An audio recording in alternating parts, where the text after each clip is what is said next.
DIPAYAN, Jack and Twitter Safety tried to frame this around PDFs that had private information violating their safety rules. But clearly the narrative around the restrictions is much broader than that. What do you make of it? Well, I think that the underlying theme here is the national politics and the election. And that's something that we can't forget, that these companies have been very responsive to both Democrats and Republicans and political pressure at various moments over the past 1 year or 18 months. Both Twitter and Facebook have been. And in this case, the cited reason that the information was hacked may not necessarily be the real reason that Twitter is acting against the resharing of it.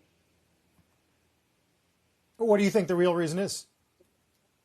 Well, I think that the real reason could certainly be that it's hacked material, and Twitter might know that, but it probably doesn't have any way of knowing that. Instead, it might just be the fact that this narrative is aligned with the Russian misinformation campaign that we've seen over recent months, and which many members of the GOP have been spreading as well, including people like Rudy Giuliani and other close associates with President Trump.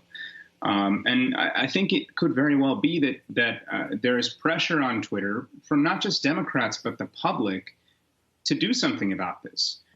To really make sure that we don't see another situation like 2016, where we saw this leak of Podesta emails that had no serious revelations against Podesta or the Democrats or the campaign, and which nevertheless helped Trump to victory, you could say.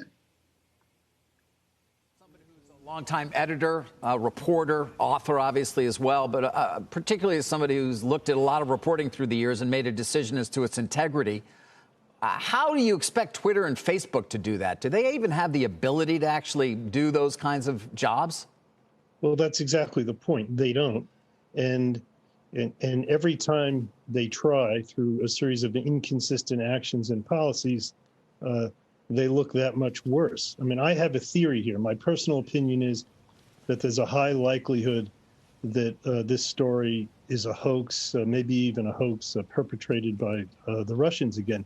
But it doesn't matter what I think. What matters is that people ought to be able to read it and decide, and they can decide by reading the New York Post and then comparing what the New York Post says to what lots of other media institutions say. That's the way it's supposed to work. What Twitter and Facebook have decided is they've finally admitted that they are going to be editors too. The only problem is they don't have anyone who's qualified to be editors, so they know absolutely nothing about what they're doing.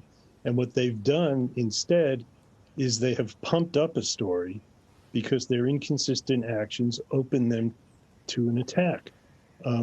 What should have been done, what I wish that they would do, is what Microsoft does, which is use a service like NewsGuard, which tells people something about the reliability and trustworthiness of what they're about to read.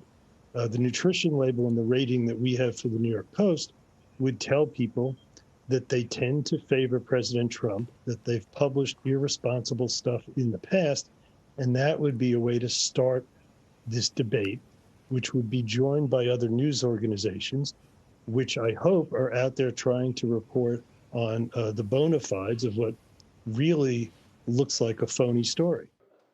Shepard Smith here. Thanks for watching CNBC on YouTube.